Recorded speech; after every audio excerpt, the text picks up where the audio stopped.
Hello, I'm Mary Lohman, and this is Mondays with Mary. Do you need a miracle today? Well, the thing is, sometimes God is providing miracles for us and we don't even recognize it.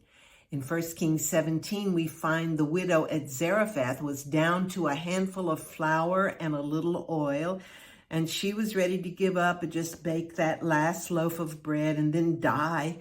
But Elijah was sent by God to perform a miracle for her. And he promised her that if she would give him that loaf of bread, God would keep filling up her flour jar and her oil jug. And she obeyed. And that's exactly what happened. Every day she would use all the oil and flour she had. But the next day, there was more. Maybe that's the kind of miracle you need today, to just trust God for today's needs. Perhaps you've been wanting him to shower you with a year's supply of miracles when he knows it would be best to just give it to you a day at a time.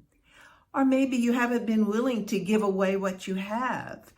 What is it you need today? Money, attention, support, love? Well, give it away to someone else, and he'll come back to you in miraculous ways.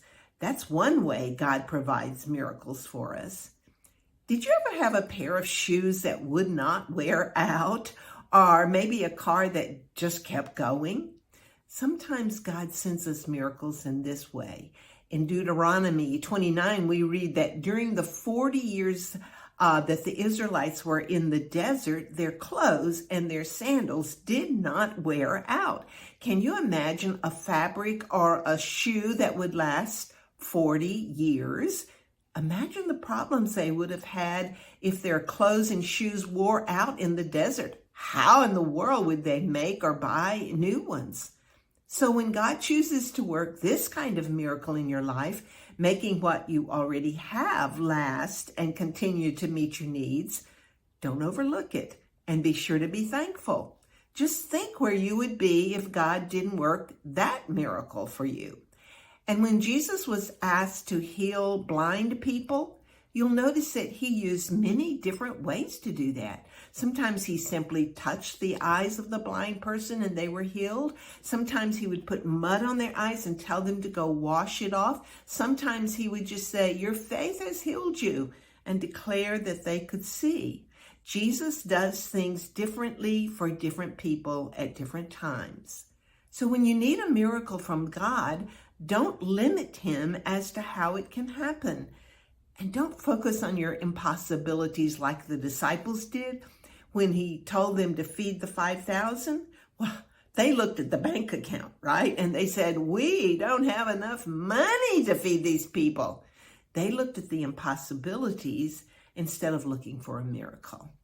I think sometimes we miss out on God's miracles in our lives because we box him in. We figure out, this is the way you should do it, God, to meet my need. And then we tell God, do it this way.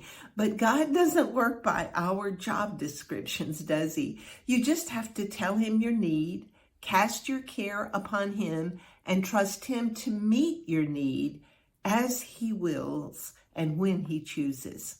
So look for some miracles today. God wants to bless you, but you must come to him in faith, believing that he can meet your need, and then allow him to do so in his way. And then look around and see what miracles are already happening in your life and be thankful. Have a beautiful Monday and a great week.